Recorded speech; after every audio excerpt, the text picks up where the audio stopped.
ሰላሜን እተውላችኋለሁ። የዮሐንስ ወንጌል ምዕራፍ 14 ቁጥር 27 ላይ የምታገኙት ኃይለ ቃል ነው። ይህንን ቁጥሩንም ያዙት፣ ምዕራፉንም ያዙት፣ ኃይለ ቃሉንም ያዙት። ክርስቶስ ለልጆቹ ምንድነው ስትጥሎልን የሚሄድ ሲሉ ጥየላችሁ የሚሄደው ጥሪት ሰላም ይባላል አላቸው። ምንድነው? እስኪ ንገሩኝ። ክርስቶስ ለሐዋርያት ሰጥቷቸው የሄደው ሀብት ምንድነው? ድገሙት። ማን ሰጥቷቸው የሄደው? አቤት።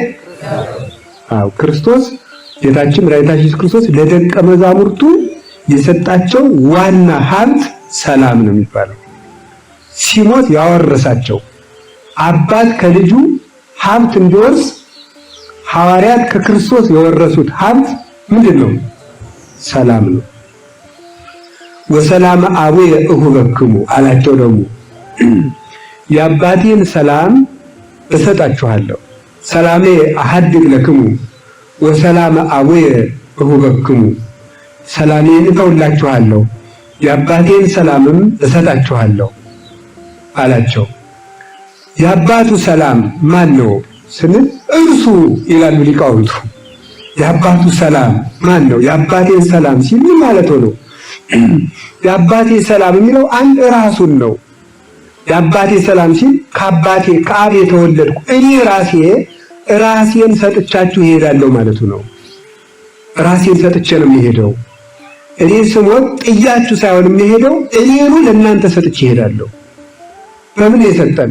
በቁርባን ራሱን በዕለተ ዓርብ ሐሙስ ይሄድ ነገርና ዓርብ ደግሞ በቁርባን ስጋውን ቆርሶ ሰጠ፣ ደሙን አፍሶ ሰጠ።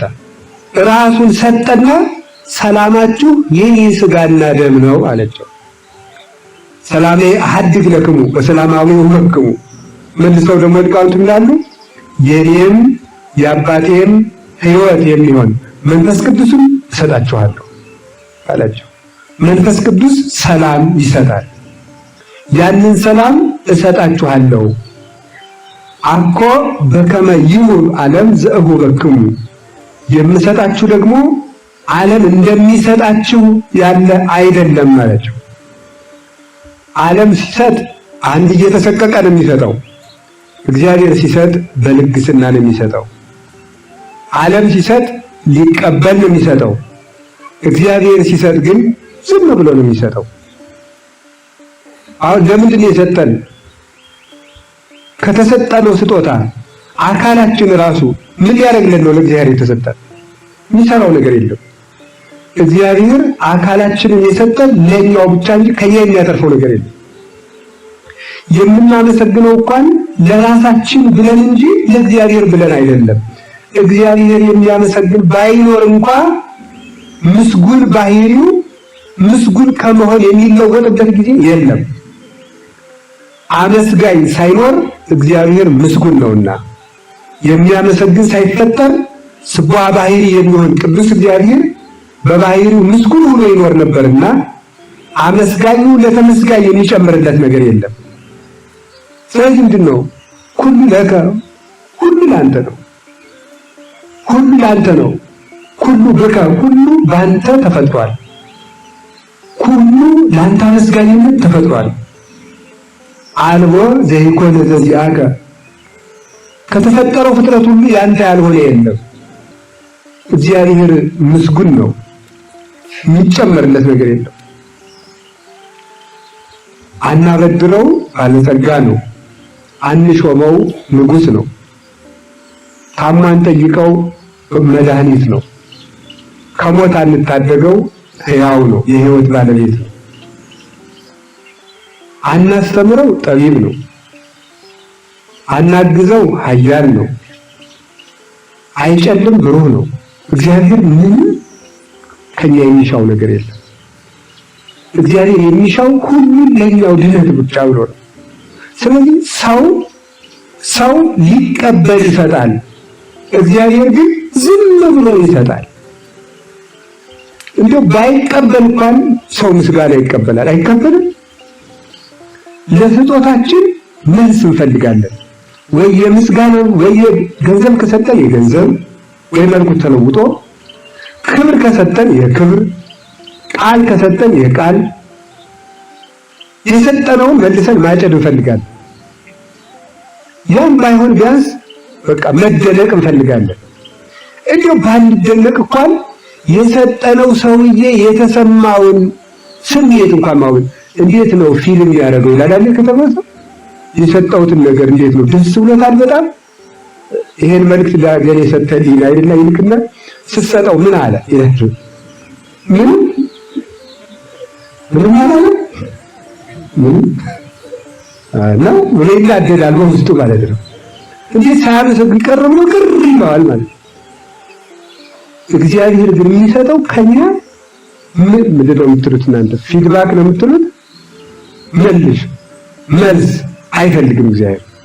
የምንመልሰው እኛ እንድንጠቀም ነው እንጂ እሱ ከኛ ምስጋናውን ፈልጎት አይደለም። ይህን በደንብ እንድናውቅ ነው እኮ የምንጸልየው ራሱ እኮ ለመቀበል ፈልገን ነው እንጂ እግዚአብሔር ወይ ሰላም ስላላሳደርከኝ ተመስገን ስላለው እንዴት ውለታዬን ይከዳሉ ብሎ እግዚአብሔር እንዳይበሽቀው ለማድረግ አይደለም። እግዚአብሔር ይናደድ የሚበሳጭ ጠባይ የለውም። እግዚአብሔር ህዱእ ነው፣ ፍጹም ሰላም ነው። ባህሪው ራሱ ሰላም ነው። ይህንን ነገር በቃል ማስረዳት እጅግ በጣም ችግር ነው። የእግዚአብሔር ባህሪው ሰላም ነው። እኛ ሰላማውያን ነን፣ ሰላም ግን አይደለንም። ልብ ብላችሁ ስሙ። ሰላማውያን እንሆናለን። ሰላም ስናገኝ ሰላም ይሰማናል፣ ሰላም ስናጣ እንታወቃለን። እግዚአብሔር ግን ባህሪው ራሱ ሰላም ነው ማለት ምንም ነገር አያውከውም ማለት ነው። መሰደብም አያውከውም። ምን ማለትም የሚረብሸው ነገር የለም። የሚረበሽ ባህሪ፣ የሚቆጣ ባህሪ፣ የሚበሳጭ ባህሪ፣ የሚያዝን ባህሪ፣ የሚጸጸት ባህሪ ለእግዚአብሔር የለውም። እግዚአብሔር ጠባዩ ባህሪው ሰላም ነው። ስለዚህ ሲሰጥ ዝም ብሎ ይሰጣል። ዓለም እንደሚሰጠው አይደለም። ዓለም ደግሞ ሲሰጥ ምን ያደርጋል? ከአንዱ ነስቶ ወደ አንዱ ይሰጣል። እግዚአብሔር ሰጥቶ አይጸጸትም። ፍጡር ሰጥቶ ይጸጸታል። ቆይ ልንገራችሁ። እናንተ ብዙ ነገር ያደረጋችሁለት ሰው እኔንም ይጨምራል። ክዷችሁ ብታገኙት ይጸጽታችኋል። ወይ እንዲህ ታረግለት መኖሬ ነው እንጂ የሚቆጨኝ እንላለን። እግዚአብሔር ግን በበደልነው ጊዜ ሳንበድለው ያደረገልን ነገር አንስቶ ባልሰጣችሁ ኑሮ አይልም። መሐለ እግዚአብሔር ለዳዊት በጽድቅ ወኢይኔስህ። እግዚአብሔር ለዳዊት በእውነት ማለ፣ ከማለም በኋላ አልተጸጸተም፣ አልተሰቀቀም። አይጸጸትም። እግዚአብሔር ለቅዱስ ዳዊት ልጅህን በዙፋን አኖርልሃለሁ ስላለው ቅዱስ ዳዊት የወንድ ሚስት ሲቀማ፣ ባልየው ሲያስገድል፣ ሲያመነዝር፣ እንቅፋት ሲገጥመው ለዳዊት እንዲህ ያለ ቃል ኪዳን ለምን ቃል ገባሁለት አይልም። እግዚአብሔር የወዳጅነት ዘመኑን እግዚአብሔር በጣም ምክንያት እንደ ሰው አኩርፎ አያበላሽም። እግዚአብሔር ፍቅር ነው የሚባለው ከዚህ የተነሳ ነው። እኛ ሲከፋል የፍቅር ዘመኖቻችንን እናበላሻቸዋለን። ሲከፋኝ ጊዜ አባቱ ብለን እንደልዘዋለን ማለት ነው።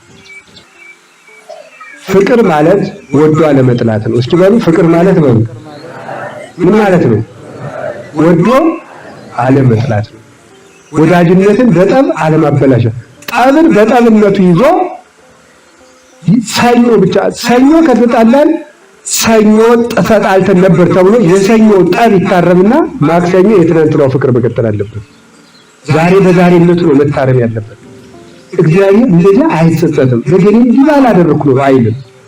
ትናንትን ሰርዞ ዛሬ ያስቀጥላል። እንደዚህ ያለ ሰላም እሰጣችኋለሁ። ትክክለኛ መያዣ ሐዋርያትን ቀጥ አድርጎ የሚያቆማቸው መሰረት ይሄ ነው። ስለዚህ ምን ይላሉ? በተሳሳቱ ቀን እግዚአብሔር ዛሬ ስለተሳሳትኩ ጠልቶ ሊሆን ይችላል ብለው አይፈሩም ማለት ነው። ስለዚህ እግዚአብሔር ብሳሳትም የትናንትናውን ጥበቃ አያቋርጥብኝም ብለው ቅዱሳን ሐዋርያት ይጠነክራሉ። ደክሟቸው ጸሎት ቢያቋርጡ አይ ዛሬ እኮ ስላልጸለይኩ ዛሬ ሌሊት ተኝቼ ነው ያደርኩ እንደ ወር ሙሉ እንደተጋሁት ዛሬ ሳልተጋ ነው ያደርኩ እግዚአብሔር ይጠላኝ ይሆናል አይሉ። በእግዚአብሔር ፍቅር ራሳቸውን ጥለው ካቆሙበት ክርስትናቸውን ይዘው ይቀጥላሉ። አባቶቻችን እንደዚያ ናቸው። እኛ ግን እንደዚህ ማድረግ አለብን። የእግዚአብሔር ቤተሰቦች እግዚአብሔር ሰላም ስለሆነ ኩርፍ እንደሚባል እንደ ሰው አድርገን መገመት የለብንም። የሚያኖረንም ይሄን ሰላሙ ነው። ችሎን የሚኖርም በዚህ ምክንያት ነው። የጠላን ይመስለናል። አሁን የሆነ ኃጢአት ሰርተን ስዕል ፊት ስንቆም እመቤታችን ሁሉ አኩርፋን ይመስለናል። ከዚህ በኋላ እንደው ስሟን አልጠራም ነው ዳስ ማረም ነው ዚዋን አልነከ ሰይጣን እኮ ነው ትትና አስመስሎ እንደዚህ አድርጎ ከመቤታችን ሊያረቀን ከእግዚአብሔር ሊለየን እግዚአብሔር እንደተቀየመን እንድናስብ በማድረግ አጉል ትትና ሰጥቶ ትልቅ ትሪት እያጎናጸፈን ማለት ነው። እግዚአብሔር ሰላም ነው። እስኪ በሉ እግዚአብሔር ሰላም ነው። እግዚአብሔር ምንድነው? ሰላም ነው። እግዚአብሔር ትክክለኛ መያዣ ሐዋርያትን ቀጥ አድርጎ የሚያቆማቸው መሰረት ይሄ ነው። ስለዚህ ምን ይላሉ? በተሳሳቱ ቀን እግዚአብሔር ዛሬ ስለተሳሳትኩ ጠልቶ ሊሆን ይችላል ብለው አይፈሩም ማለት ነው። ስለዚህ እግዚአብሔር ብሳሳትም የትናንትናውን ጥበቃ አያቋርጥብኝም ብለው ቅዱሳን ሐዋርያት ይጠነክራሉ። ደክሟቸው ጸሎት ቢያቋርጡ አይ ዛሬ እኮ ስላልጸለይኩ ዛሬ ሌሊት ተኝቼ ነው ያደርኩ እንደ ወር ሙሉ እንደተጋሁት ዛሬ ሳልተጋ ነው ያደርኩ እግዚአብሔር ይጠላኝ ይሆናል አይሉ። በእግዚአብሔር ፍቅር ራሳቸውን ጥለው ካቆሙበት ክርስትናቸውን ይዘው ይቀጥላሉ። አባቶቻችን እንደዚያ ናቸው። እኛ ግን እንደዚህ ማድረግ አለብን። የእግዚአብሔር ቤተሰቦች እግዚአብሔር ሰላም ስለሆነ ኩርፍ እንደሚባል እንደ ሰው አድርገን መገመት የለብንም። የሚያኖረንም ይሄን ሰላሙ ነው። ችሎን የሚኖርም በዚህ ምክንያት ነው። የጠላን ይመስለናል። አሁን የሆነ ኃጢአት ሰርተን ስዕል ፊት ስንቆም እመቤታችን ሁሉ አኩርፋን ይመስለናል። ከዚህ በኋላ እንደው ስሟን አልጠራም ነው ዳስ ማረም ነው ዚዋን አልነከ ሰይጣን እኮ ነው ትትና አስመስሎ እንደዚህ አድርጎ ከመቤታችን ሊያረቀን ከእግዚአብሔር ሊለየን እግዚአብሔር እንደተቀየመን እንድናስብ በማድረግ አጉል ትትና ሰጥቶ ትልቅ ትሪት እያጎናጸፈን ማለት ነው። እግዚአብሔር ሰላም ነው። እስኪ በሉ እግዚአብሔር ሰላም ነው።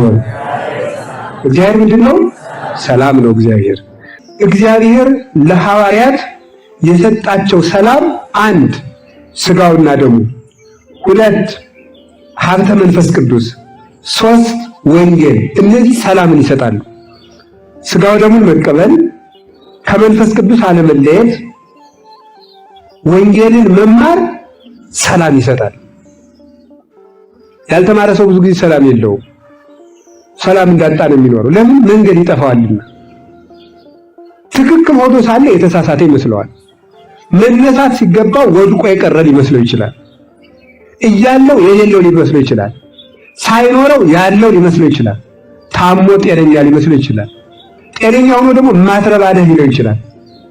ስለዚህ ዕውቀት ብርሃን ነው። የአንድን ነገር ትክክለኛ መልኩንና መንገዱን የሚያሳየን ዕውቀት ነው። ያችም ዕውቀት ወንጌል ናት። ወንጌል ሰላም ትሰጣቸዋለች። አንብቧት፣ ተማሯት፣ በቃላችሁ አጥኗት፣ ያዟት፣ ሰላም ይሰጣቸዋል። ሰላም ምንድን ነው? ብዙ ሊቃውንት ብዙ ትርጉም ሰጥተውታል። የነፍስ መረጋጋት ነው ብለው ይተረጉማሉ። ሰላም ማለት የነፍስ መረጋጋት፣ ሁለተኛ ደግሞ የአእምሮ ጸጥታ ነው ብለው ይተረጉማሉ። ሰላም ማለት የአእምሮ ጸጥታ፣ ሶስተኛ ሰላም ማለት የበጎነት እረፍት ማለት ህብረት ማለት ነው። የበጎነት እረፍት፣ አራተኛ ሰላም ማለት የፍቅር ገመድ ማለት ነው ይላሉ። የፍቅር ገመድ፣ አምስተኛ ሰላም ማለት ጽኑ ተስፋ ማለት ነው ይላል። ጽኑ ተስፋ። ለሰው ሰላምን የሚሰጠው እነዚህ ናቸው። የአእምሮ ጸጥታ፣ የነፍስ ስክነትና መረጋጋት፣ የበጎነት ህብረት፣ የፍቅር ገመድ፣ ጽኑ ተስፋ። እነዚህ ለሰው ልጅ ሰላምን ይሰጡታል። ሰላም ማለት እነዚህ ናቸው። እነዚህን ያገኘ ሰው የነፍስ ስክነት ወይም የነፍስ እረፍት፣ የነፍስ መረጋጋት የሚመጣው ነፍስ ሁልጊዜ ሩጫዋ እግዚአብሔርን በማግኘት ላይ ነው። ነፍስ ከእግዚአብሔር ጋር ስትገናኝ ሰው ሰላማዊ ይሆናል።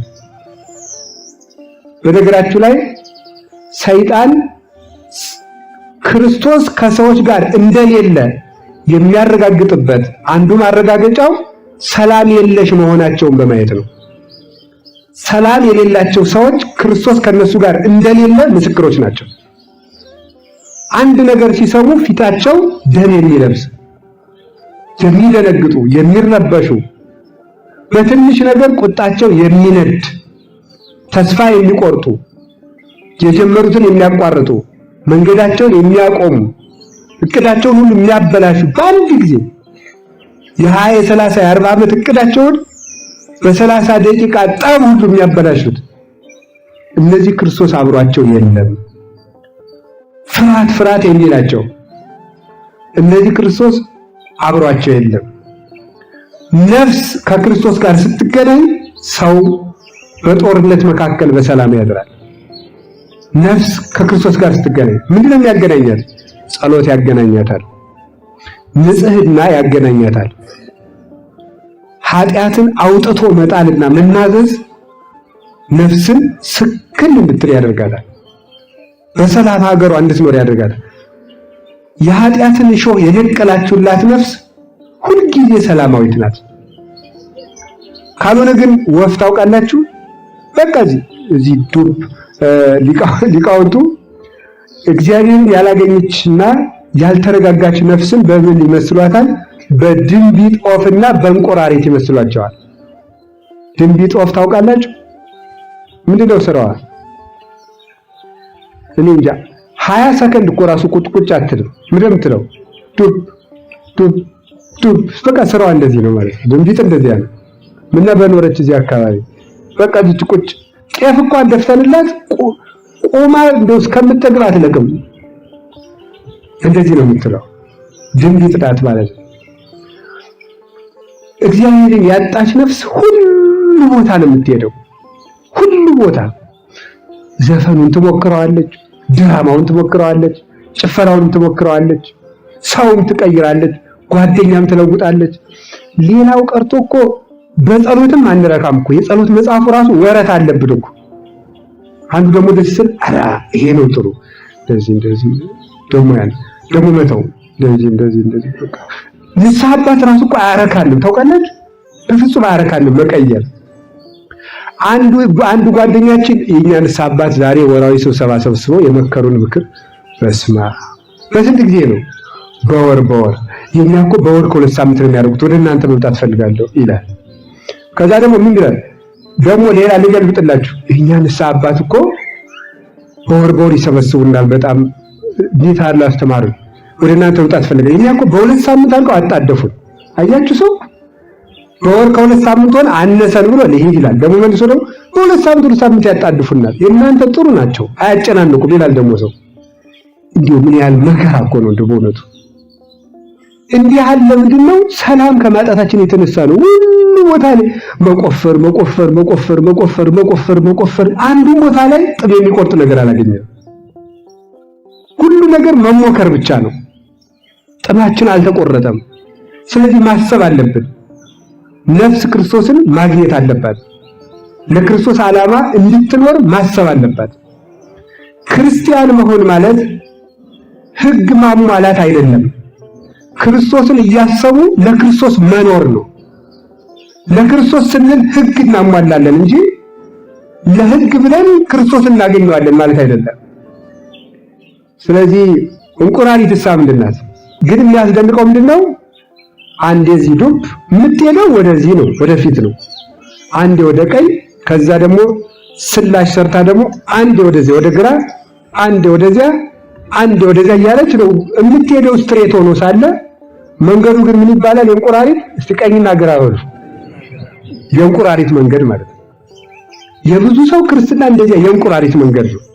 ዝም ብሎ በቃ እዚያም ከጥንቆላው፣ ከጸሎቱ፣ ከዘፈኑም፣ ከመዝሙሩ፣ ከንትኑም ያዋጣ ነው የሚኖረው። ይሄንን መለየት ይገባል። መንገድ ከሆነ መንገድ ነው። እስቲ መንገድ ላይ ሄዱና እንደዚህ ያላችሁ አስፋልቱ ላይ ሄዱና መኪና መጥቶ ምን ይላል? ይጫጫዋል። ነፍሳችን እንዲህ ትገጫለች። ተስፋ የምትቆርጠው ለዚያ ነው። ግራውን ቀኙ ስትል ሰይጣን ይመጣና በማትችለው የመከራ መዶሻ ናላዋን ይቀጠቅጠዋል። ከዛ ተስፋ ቆርጣ ትወድቃለች፣ ይሰለቻታል። ተነሽ ብንላት ስንት ቀን ስናዘዝ እኖራለሁ፣ ስንት ቀን ነው የምናዘዘው፣ ስንት ቀን ነው የምወድቀው ትላለች። ከዚያ በኋላ ምን ይጎለናል? ጽናት ስለሚጎለን ነው፣ ዓላማ ስለሌለን ነው። እና ጌታ ሰላም እሰጣቸዋለሁ፣ የነፍስ መረጋጋት። የነፍስ መረጋጋት ይሆን? ለምሳሌ አሁን እንደው ካለ መረጋጋታችን የተነሳ እኮ ጨርሰን ማዳመጥ እንኳን ራሱ እኮ አንችልም። ምን አሁን አይጣ ላይ ድረስ እኮ ነው ቦኖት ማለት እንዴ። ብሉት ብያውን እኔ ብናገር ብሉት ብል ምኑንም የለም ዝም ብሎ ሄዷል። ምን እንደሚለው አውቅ እንዴት ሰው እንደማይጠይቅ ግራ አይገባችሁ? ምኑን አይልም ብሉት ይባላል። ቢሄድ ነው ያን ነገር ብሉት ብል ይሄድና ምን ይበላው? ያልተፈቀደ ወይ በጋርዶ ሰው ይበላል። ለምን ብሉት ብለናል? እኔ ዝክሩም ቢሆንስ እንደዚህ ያልኩት ጨርሰን አንሰማም፣ ጨርሰን አናዳምጥም። እንደው ምን አለ መረጋጋቱ፣ እንደው መድኃኒዓለም ያደለን። እውነቴን ነው። መስከን መረጋጋት አለብን። ዝግ ብለን መወሰን፣ ዝግ ብለን መስማት።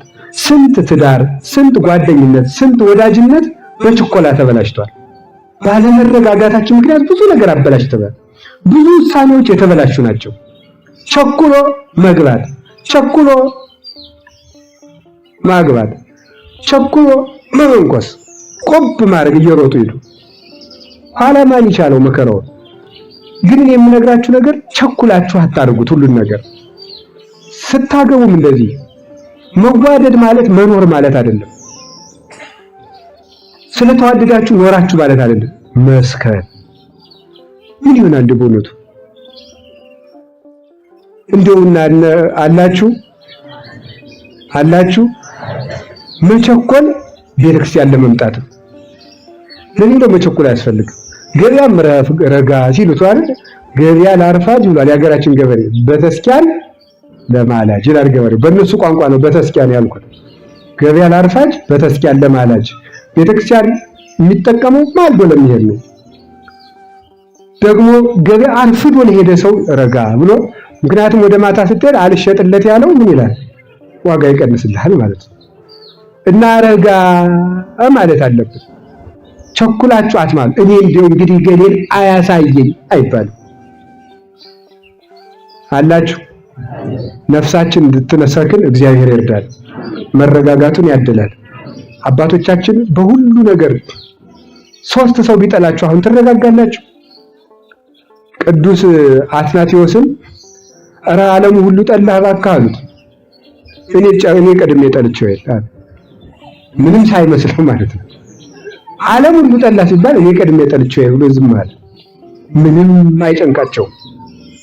ቅዱስ ዳዊት ይህንን ሰላም አግኝቶት ነበረ። ምን አለ? ስለዚህ እመኒ ጸብአኒ ተአይን እይፈራህኒ ልቤ፣ ከተማ እንኳን ተነስቶ ቢዋጋኝ ልቤ አይደነግጥብኝም ይላል። ከተማ እንኳን ተነስቶ ቢዋጋኝ፣ የአንድ ሀገር ሰው ቢጠላኝ አይሸበርም ይላል። እኛ አንድ ሰው ስላኮረፈን ሰላም እናጣለን። የጀማሪነታችን ምልክት ነው። ሰክነን ችግር የለም ነገ እንነጋገራለን፣ መስሎት ይሆናል መስሏት ይሆናል። ምን ነገር ለምንድን ነው አይመጣልን? እንደው ዓለሙ በመሳሪያና በጦር ሰላም ከነሳን ይልቅ እኮ እኛ ራሳችን ሰላም ይነሳል ይመስል ራሳችን አቅበዝብዘን ልንገፋው እኮ ነው። ያቅሙን እንዳያስብ አይምሯችንን አጨናንቀን አይምሯችንን ነገር ሲበዛበት ኖዲስ ይላል፣ ማሰብ ያቅተዋል። ከዚህ በኋላ በደመ ነፍስና በቅዠት መኖር እንጀምራለን። ትርጉም የሌለው ቀን እናሳልፋለን፣ ትርጉም የሌለው ሌሊት እናድራለን። ትርጉም የሌለው እንቅስቃሴ ነው የምንሰራው። እንዴት እንደምንኖር አናውቅም። ይመሻል ይነጋል። ሊቀ መዘምራን ኪነ ጥበብ ድንቅ አድርጎ ዘምሮታል አይደል?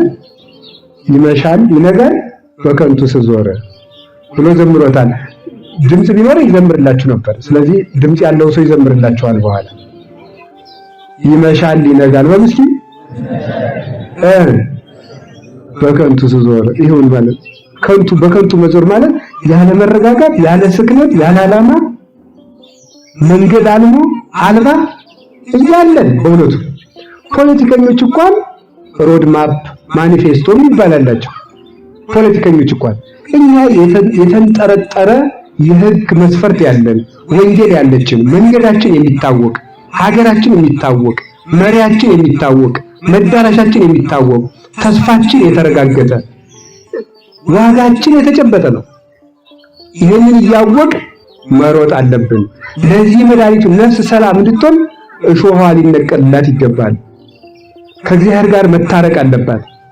ሰላም አስፈላጊ የዓለም ነገሮችን በማሟላት የሚገኝ ሳይሆን ከነፍስ ላይ ያለውን እሾህ ነቅሎ በመጣል ነፍስን ወደ ፍላጎቷ በማድረስ የሚገኝ የህሊና አረወን የተረጋገጠ ሀብት ነው ሰላም ማለት። እንዲህ ነው። ይሁዳን ታስታውስታላችሁ። ጌታውን ሸጠ። ስንት ብር የሸጠው? 30 ብር። ምንድን የሆነው ከዚያ በኋላ ምን አጣ ይመስላችኋል? ሰላም አላጣም? አጣ። ወይኔ ለ30 ብር ብዬ ንጹህ ደም አሳልፌ ሰጠው አይደል? ለ30 ብር ብዬ ንጹህ ደም አሳልፌ ሰጠው። ተበጣበጠ። 30 ብሩ ሳይኖረው ከጌታው ጋር ሳለ ሰላም ነበር ይሁዳ። 30ውን ብር ይዞ ክርስቶስን ሲወጣ ሰላም አጣ። ተበጣበጠ። ብሩን እንኩ አላቸው። የለም ሰላሙን አንድ ጊዜ ሽጦታል። ብሩን እንኩ ባካችሁ። አይ አንፈልግም፣ አንዴ ሽጠሃል አጭተሃል። ብሩ ተበተነ። ብሩ ያረፈበት ቦታ የደም ቦታ ተባለ። ይሁዳ ሰላሙን አጣ። ተመክሮም አልሰማለ። ዛፊቱ እንኳን ብትመክረው እምቢ ብሎ ታነቀ። ሆዱ ተዘረገፈ። 40 ቀን ቆየ። ጌታ ሲያርግ ያረገለት አረገ እኮ ሲሉት እኔን ሳያወጣኝ ሳያድነኝ ብሎ ብቅ ላለው ሲል ወድቆ ከመቃኑ ላይ ግንባሩ ተፈጥፍጦ ሞተ። ሰላሙን አጣው።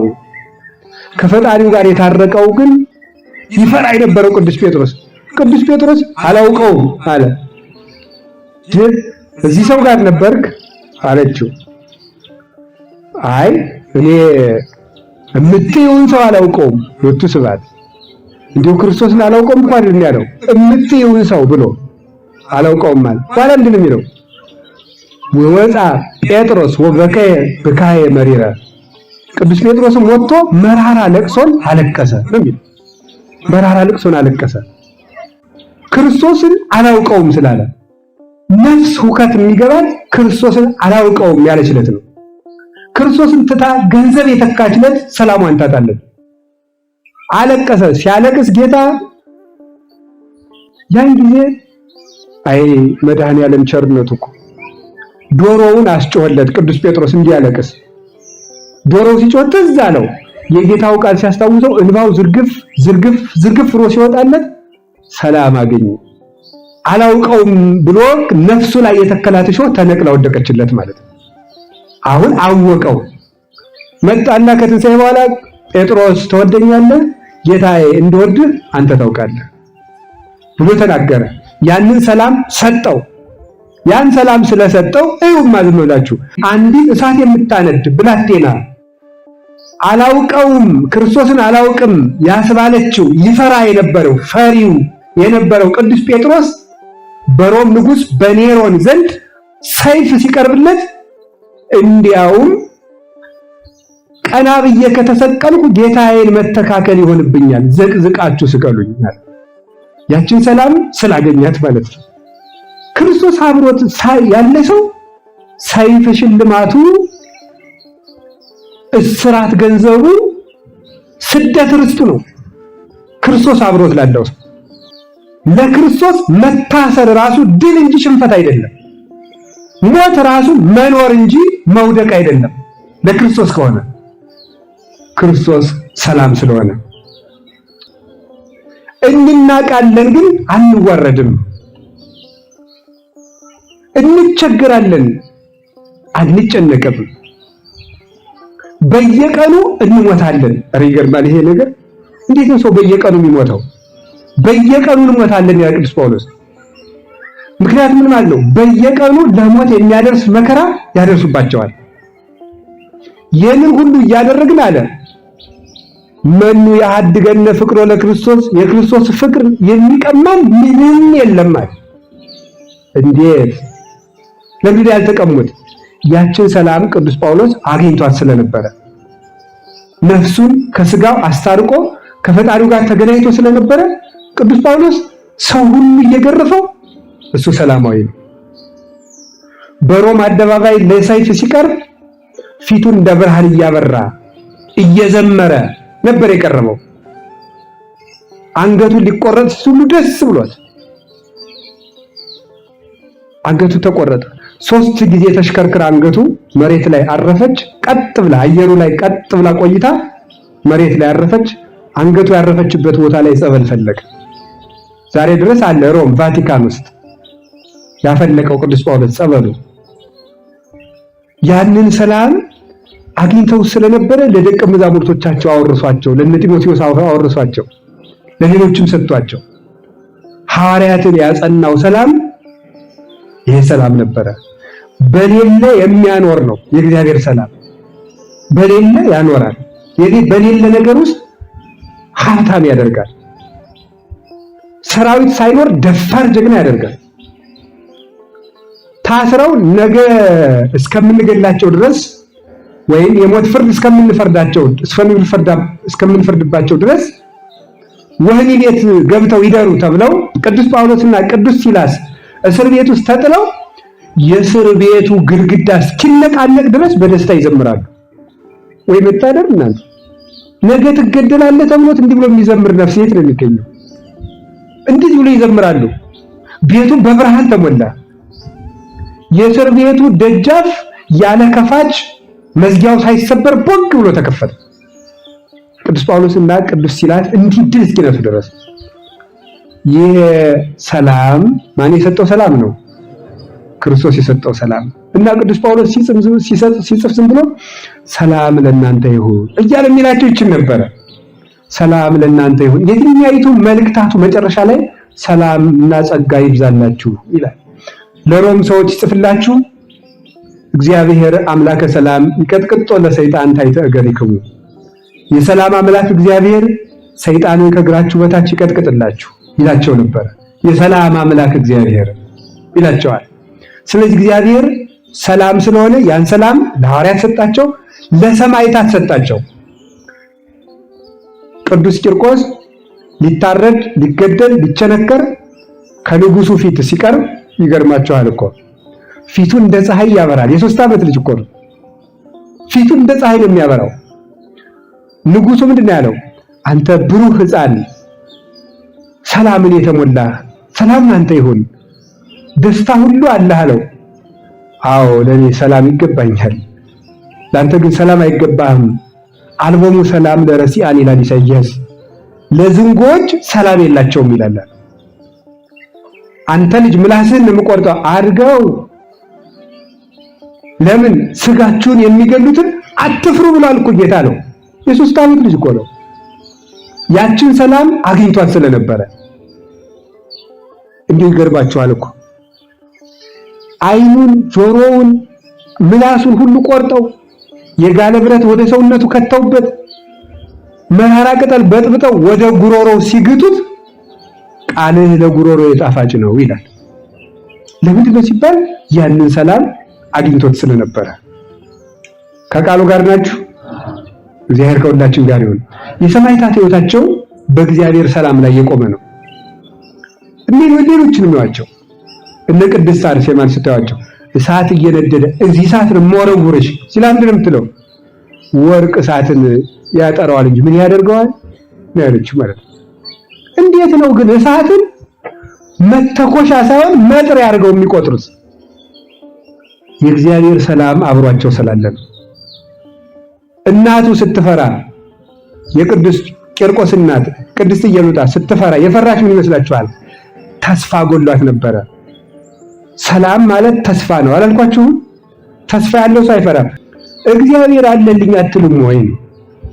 ተስፋ ሰላምን ይሰጣል የሚባለው ለዚህ ነው። የምናየውን ነገር ተስፋ እናደርገዋለን፣ ግን የምናየው ነገር ደግሞ ይጠፋና ተስፋ ይነሳናል። ተስፋ ሰላም ይሰጣል። እከሌ እኮ ደከመ ሲባል እግዚአብሔር አይደክም። እኛ እኮ 3 ነን እነሱ እኮ 30,000 ናቸው ሲባል እግዚአብሔር ብቻውን ኃያል ነው ማለት አንዱ መልአክ ቅዱስ ሚካኤል ብቻ ይበቃኛል ማለት ተስፋችን ከፍ ሲል ፍርሃታችን ዝቅ ይላል። ተስፋችን ዝቅ ሲል ፍርሃታችን ከፍ ይላል። ሰውነታችን እንደ ባህር ይወጣዋል። ፍርሃት የእምነት የለሽነትና የተስፋ ቢስነት ልጅ ነው። ፍቅር ሰላምን ያመጣል።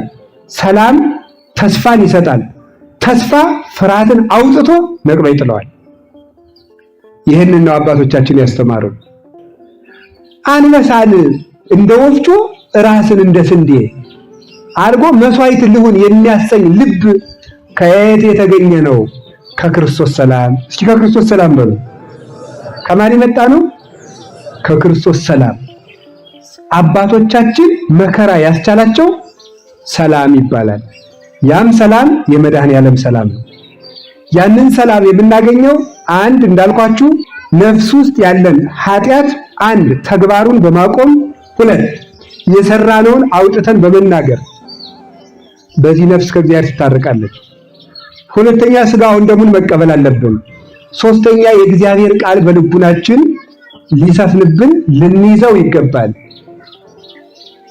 አራተኛ ከመንፈስ ቅዱስ መለየት የለብንም። መንፈስ ቅዱስን የምናገኘው ከየት ነው? ከቤተ ክርስቲያን ነው የምናገኘው። ኪዳን ሲደረስ ካህኑ ምን ለሁላችሁ ይሁን የሚል ይመስላችኋል? በሉ እንጂ ድገሙኝ እንጂ ጨምሩ። እሺ ዓመት ሙሉ ቤተክርስቲያን ኪዳን ይደረሳል አይደረስም? ስለዚህ ሰው ኪዳን በተደረሰ ቁጥር ኪዳን ላይ ከተገኘ ኪዳን ባስደረሰ ቁጥር የማንን ሰላም ያገኛል? የእግዚአብሔርን ሰላም ያገኛል። ያ ሰላም ቤተሰቡን ከውከት ይጠብቃል።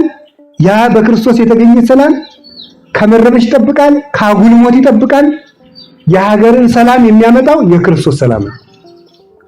የክርስቶስን ሰላም ክርስቲያኖች ሲያገኙት ሀገር ደግሞ ከክርስቲያኖች ሰላም ታገኛለች። ክርስቲያኖች ከክርስቶስ ሰላም ሲለዩ ሀገር ደግሞ ሰላም የለሽ ትሆናለች። ሰላምን ማምጣት የምንፈልግ ከሆነ ማምጫው ማስቀደስ፣ ኪዳን ማስደረስ፣ ወንጌል ጋር መኖር፣ ስጋው ደግሞ መቀበል፣ ሀብተ መንፈስ ቅዱስን ገንዘብ ማድረግ እና መታረቅ። እስኪ መታረቅ በሉ እና አለመቅናት። እስኪ አለመቅናት በሉ። ሰውን ሰላም የሚነሳው ምንድን ነው? ቅናት። እንደ ቅናት ያለ በሽታ የለም። ሰውን በጣም ነው የሚቀናው እኮ ይገርማቸዋል። በተለይ ደግሞ ሴትና ቄስ ነው አሉ የሚቀና። እውነት ነው። ሴትና ቄስ በጣም ነው የሚቀናው፣ የታወቀ ነው። ይሄን ብዙ ጊዜ እናገራለን። ይቀናል። አሁን አንዲት ልጅ መጣ አባ እንዲያው አባ ገሌ ንስሐ አባት ላደርጋቸው ነበረ ምን ይላሉ ብትለኝ፣ ጥሩ አባት ናቸው ብትለኝ፣ ጥሩ ናቸው ግን ብዙ ጊዜ አይገኙም እላለሁ። ለምን እንደዚህ አምለው የኔ እንድትሆን ማለት የኔ ልጅ እንድትሆን ማለት እንደዛ ልጅ ይችላልው ለማበላሸት ማለት ነው። ቄስና ሴት ቅናት አያጣውም መጽሐፋችን ያለው። ሴቱ ምንም ያለ እንደ የፈለገ ብትሆን ከሴት ቅናት ይጠፋል ማለት ውሸት። ይሄንን ነው መጥፋት አለበት። ከቤተ ክህነት ቅናት ከጠፋ ከምዕመናን ምቀኝነት ይጠፋል።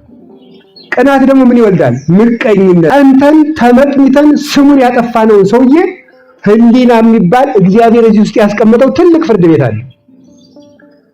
ልክ እኮ ግን አይደለህም ይላል። እንቅልፍ እናጣለን፣ እየጸለይን እንረበሻለን፣ ሰላም የሌለን እንሆናለን። ስለዚህ እግዚአብሔር ባለጸጋ ነውና ለሁሉ ይበቃል። የእግዚአብሔር ሰላም ያለው ሰው የሚጠሉት ሰዎች ገዘፉ፣ ረዘሙ፣ አጠሩ፣ ወፈሩ፣ በዙ፣ አነሱ የሚጨንቀው ነገር የለም። እግዚአብሔርን ይዞ ይኖራል። ቅናት፣ ምቀኝነት ሰው ባለው ጸጋ ደግ ሰውን ካላጠፋው አላርፈም ማለት ራስን ይዞ ይጠፋል። ምንድን ነው ያልኳችሁ? ሰላም ግን የበጎነት ህብረት ነው። በጎ ነገርን ከተባበርናት ሰላም እናገኛለን። ክፉ ነገርን ከተባበርነው ግን ከቀናን ከተመቀኝን ሰላማችን እንዳጣነው እንደጠፋን እንደተቅበዘበዝ እንኖራለን። ሰላም ከሚፈልጓት ሰዎች ጋር ትኖራለች።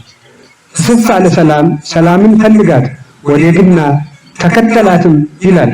ሰላም ለተከተላት ነው። ስሳ ለሰላም ሰላምን ፈልጋት ሂደህ ታረቅ።